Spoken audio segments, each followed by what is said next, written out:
2 associated unit rates. It is possible to write 2 unit rates for each situation involving rates.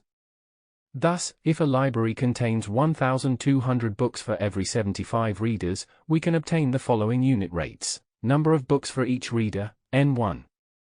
We have the following shown on screen.